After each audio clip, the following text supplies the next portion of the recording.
মধ্যপ্রাচ্য এবং আমেরিকার কিছু গুরুত্বপূর্ণ খবর নিয়ে আপনাদের সামনে হাজির হয়েছি। আপনাদের বন্ধু আব্দুল হালিম। চলুন শুরু করা যাক। প্রথমেই যে খবর আমরা দেখব, আরব আমিরাত যে রাষ্ট্রের বিরুদ্ধে এই মুহূর্তে ইরান সবচাইতে বেশি সরব।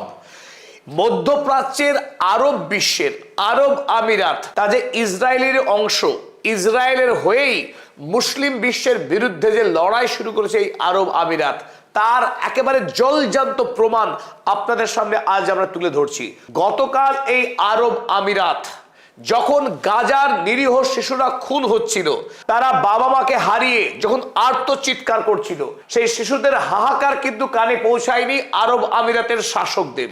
কিন্তু আজ ইসরায়েল সরকারের ডাকে এবং ডোনাল্ড ট্রাম্পের ডাকে আরব আমিরাত 100 মিলিয়ন ইউএসডি 100 মিলিয়ন ইউএসডি টাকা দান করলেন, যাতে করে গাজার শিশুদের উপরে, গাজার মানুষের উপরে নতুন করে ইসরায়েলি পুলিশ আমেরিকার তত্ত্বাবধানে নতুন করে অত্যাচার করতে পারে।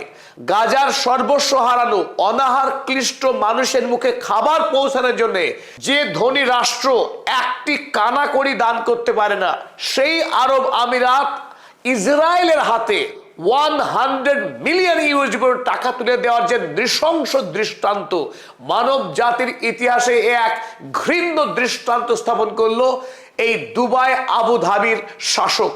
যে অর্থের পরিমাণ ভারতীয় টাকায় গিয়ে দাঁড়াবে 900 কোটি টাকা, আর বাংলাদেশি টাকায় তার পরিমাণ 1350 কোটি টাকা। এই বিপুল পরিমাণ টাকা যদি অর্ধাংশ কিংবা 25% পেত গাজার মানুষ, যারা 17 লক্ষ মানুষ এই মুহূর্তে টেন্টে বাস করছে কোন রকম পরিষেবা ছাড়া, সেই অনাহার ক্লিষ্ট মানুষ যাদের কাছে খাবার নেই, বিদ্যুৎ নেই, নেই রাজ্যের বাসিন্দা, আর যাদের মাথার উপরে কেবল বোমা বর্ষণ চলছে, প্রতিদিন ইসরায়েলি আইডিএফ সেনা গণহত্যা চালাচ্ছে আজ পর্যন্ত যে গাজা ভূমিতে, সেই গাজা ভূমিতে নতুন করে ইসরায়েল এবং মার্কিনী সেনা তারা পুলিশি প্রশিক্ষণ, সেখানে পুলিশ মোতায়েনের জন্য ইন্টারন্যাশনাল স্টেবিলাইজেশন ফোর্স ISF আসার আগে নতুন করে হামাসকে নিরস্ত্রীকরণ এবং গাজা ভূমির উপরে ইসরায়েলের নিয়ন্ত্রণ তৈরি করবার জন্য যে পুলিশি ব্যবস্থা তৈরি হবে, সেই পুলিশি প্রশিক্ষণের জন্য এই আরব আমিরাতের মোহাম্মদ বিন জায়েদ আল নাহিয়ানরা 100 মিলিয়ন ইউএসডি টাকা দান করলেন ডোনাল্ড ট্রাম্পের বোর্ড অফ পিসকে। ইরানের প্রেস টিভির খবর আপনাদের সামনে তুলে ধরছি, তবে পৃথিবীর সমস্ত লিডিং খবরের কাগজ তারা এই একই খবর ছেপেছে। UAE funds US and Israeli backed police force to control Gaza. গাজাকে নিয়ন্ত্রণ করবার জন্য ইসরায়েল এবং আমেরিকার পুলিশ বাহিনীকে প্রশিক্ষণের জন্য আরব আমিরাত দিল বিপুল পরিমাণে অর্থনৈতিক সাহায্য। কত পরিমাণ টাকা এখানে লিখে দেখুন, 100 মিলিয়ন ইউএসডি। কাকে দিলেন? To president Donald Trump so called board of পিসকে। Finance and training of a new police force aim to controlling Gaza on behalf of Israel according to reports. এটাই হলো আসল চেহারা দুবাই আর আবুধাবির শাসকদের। এই মুহূর্তে গোটা পৃথিবীর মানুষ কেন আরব আমিরাত থেকে মুখ ফিরিয়ে নিচ্ছে এবং আরব দুনিয়াটাকে কলঙ্ক এবং অভিশাপ বলছে, কেন বলা হচ্ছে তাকে ইসরায়েলি জায়নবাদী রাষ্ট্রের অংশ, তার জলজান্ত উদাহরণ এই সংবাদ। চলুন দেখে নিই পরের সংবাদ। আর সাম্প্রতিক সময়ে এই আরব আমিরাত গোটা আরব বিশ্বের বিরুদ্ধে চক্রান্তে লিপ্ত থাকার জন্য এবং ইরানের বিরুদ্ধে সমস্ত রকম ষড়যন্ত্রে লিপ্ত থাকা ইসরায়েলি সৈন্যবাহিনীকে আরব আমিরাতের পবিত্র মাটিতে জায়গা দেওয়া, আমেরিকার সঙ্গে লিপ্ত হওয়া ষড়যন্ত্রে ইরানকে ধ্বংস করার সমস্ত রকম বন্দোবস্ত করার চেষ্টা করা, সর্বোপরি গাজাতে নিরীহ ফিলিস্তিনিদেরকে খুন করার চক্রান্তে অর্থ সাহায্য করা, এই সমস্ত ঘৃণ্য কাজের জন্য ইরান আজ সরকারিভাবে এই আরব আমিরাত রাষ্ট্রকে শত্রু রাষ্ট্রের সামরিক ঘাঁটি বলে চিহ্নিত করেছে। আরব আমিরাত আর ইরানের প্রতিবেশী রাষ্ট্র নয়। আরব আমিরাত এই মুহূর্তে ইসরায়েলের সামরিক সেনা ছাউনি, যে সেনা ছাউনি এখন আরব বিশ্বের জন্য সব থেকে বড় চ্যালেঞ্জ, হুমকি। অতএব ইরান আরব আমিরাতকে আর কোনোভাবেই প্রতিবেশী রাষ্ট্র হিসেবে দেখতে নারাজ, তাকে ইসরায়েলি রাষ্ট্রের একটি অংশ, সামরিক ঘাঁটি হিসেবে ঘোষণা করলো গতকাল। চলুন আমরা দেখে নিই ইরানের পক্ষে কি লেখা হয়েছে। ইরানের পার্লামেন্টের সদস্য আলী খেজরিয়ান তিনি গতকাল মন্তব্য করেছেন, মন্তব্য আমরা দেখে নেব।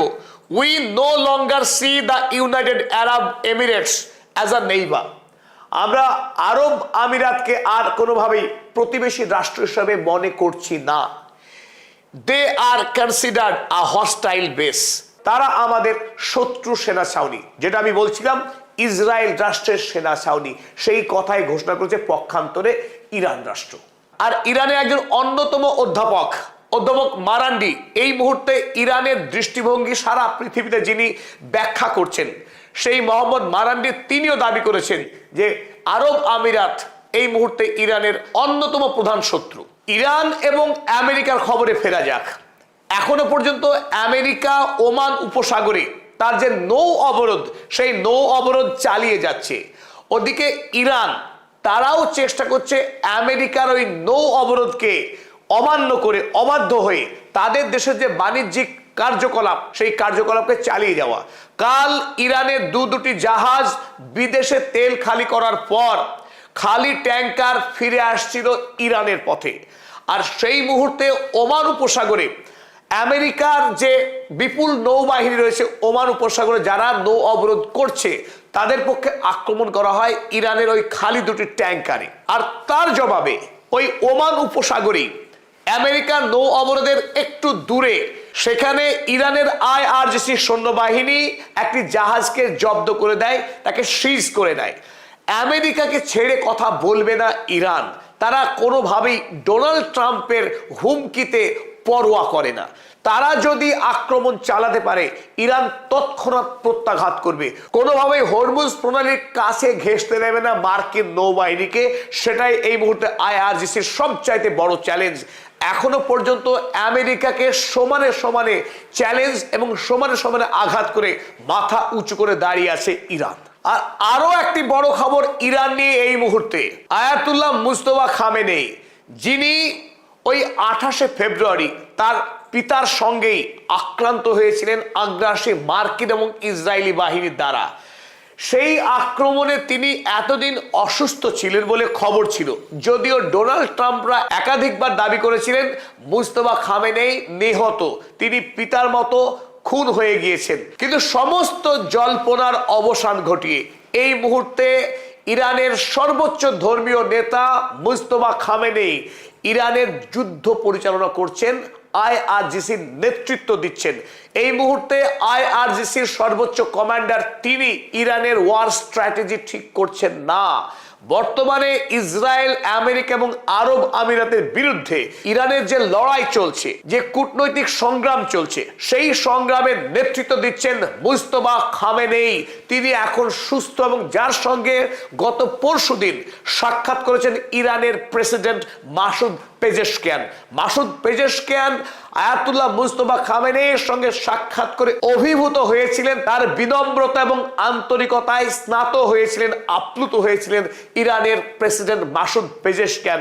সেই ইরানের সর্বোচ্চ ধর্মীয় নেতা আয়াতুল্লাহ মুস্তফা খামেনি এখন ইরানের নেতৃত্বে। আর এই কথা আমেরিকার গোয়েন্দা সংস্থা সিআইএ তারাও মেনে নিয়েছেন। তাই মুস্তফা খামেনি তিনি বিকলাঙ্গ হয়ে যাননি, তিনি সশরীরে এই মুহূর্তে ইরানের দায়িত্ব সামলাচ্ছেন। আর এই খবর ইসরায়েলের দ্য টাইমস অফ ইসরায়েল পত্রিকা তারাও ছেপেছে। চলুন আমরা দেখে নিই কি লিখেছে Times of Israel. US intelligence said to assess Mustafa Khamenei is playing key role in crafting Iran's war strategy. ইরানের যুদ্ধ স্ট্র্যাটেজিকে এই মুহূর্তে নেতৃত্ব দিচ্ছেন, সামলাচ্ছেন তিনি আর কেউ নন, তিনি ইরানের সর্বোচ্চ ধর্মীয় নেতা মুস্তফা খামেনি। যেভাবে তার পিতা আয়াতুল্লাহ আলী খামেনি প্রবাদ প্রতিম নায়ক হয়ে উঠেছিলেন ইরানের তথা সারা পৃথিবীতে যারা সাম্রাজ্যবাদী বিরোধী শক্তির লড়াই করছে যে জনতা, তাদের আদর্শ হয়ে উঠেছিলেন। ইরানের প্রতিটা পথে, প্রতি জনপদে যার মুখ চোখে পড়তে বাধ্য, সেই আয়াতুল্লাহ আলী খামেনির মতো এই মুহূর্তে মুস্তফা খামেনি মানুষের হাতে হাতে। পরিশেষে চলুন আমরা আরো একটা চমৎকার সংবাদ দেখে নিই।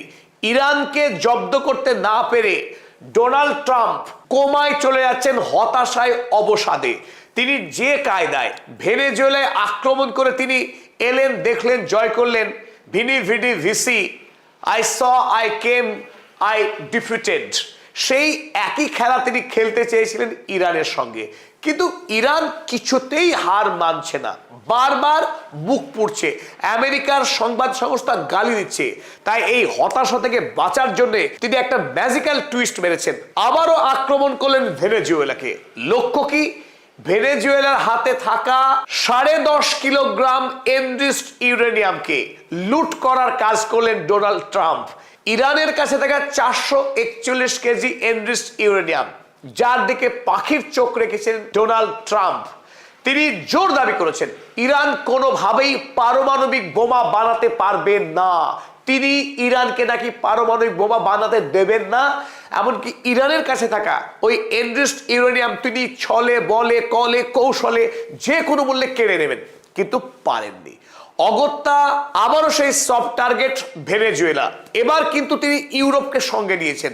আবারও দেখলাম আমেরিকার চামচা দালালি করা সেই ইংল্যান্ড আমেরিকার সঙ্গে একসাথে অভিযান করেছে ভেনেজুয়েলাতে, এবং ভেনেজুয়েলার এই মুহূর্তে পুতুল সরকার, যে ডোনাল্ড ট্রাম্পের কাছে ইতিমধ্যেই মাথা নত করে দিয়েছে, সেই সরকারের কাছ থেকে তিনি 10.5 কিলোগ্রাম এনরিচড ইউরেনিয়াম নিয়ে হাজির হলেন আমেরিকায়, এবং ফলাও করে তিনি বললেন he is the greatest president of America that America has never seen before. সেই একই কথা, তিনি আমেরিকার মহান রাষ্ট্রপতি। চলুন আমরা দেখে নিই সংবাদটি।